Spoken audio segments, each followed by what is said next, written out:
نحمده ونصلي ونسلم على رسوله الكريم اما بعد. موږ مرکز السنۃ والجماعت کې تیرو څو کالونه د علماء، طلباء او عوام الناس لپاره د مختلفو کورسو انعقاد شوی ده چې په دې کې د اوسه پورې ډېر بې شمېره علماء کرام او ډېر بې شمېره طلباء کرام او عوام الناسو شرکت کړی ده. په دې کې د عوام الناس لپاره هره انګریزي میاشت اول جمعرات د ماښام نه واله د اتوار 10 بجو پورې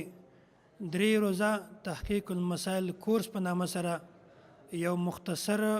کورس انعقاد شوی ده چې په دې کې ډېر بې شمېره عوام الناس شرکت کوي او خپل مسائل او خپل عقاید په دې باندې ځان پوه کوي او دا عقاید او مسائل چې کوم دي دا په کور کې خپلو ښځو ته او خپلو بچیانو ته بیانوي.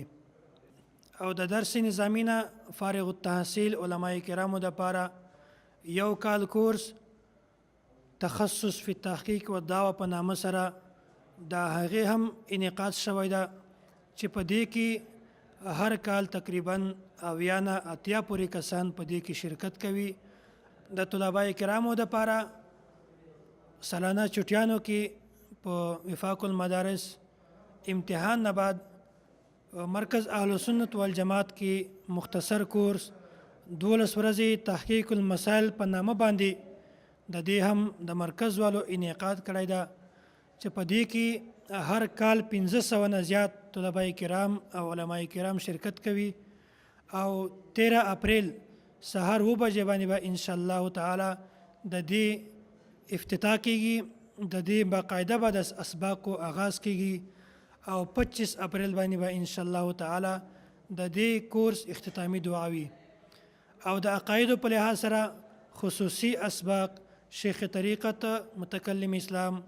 استاد محترم حضرت مولانا محمد الیاس گھمن حفظہ الله هغه پڑھاوي او کوم کسان چې په دې کورس کې شرکت کول غواړي هغه ته پکار ده چې مونږ ته اطلاع وکړي او په دې کورس کې شرکت وکړي او څوک چې په دې کورس کې شرکت نشي کولای هغه لري وي نو هغه ته پکار ده چې مونږ د دې کورس د کامیابی لپاره دعا کوي.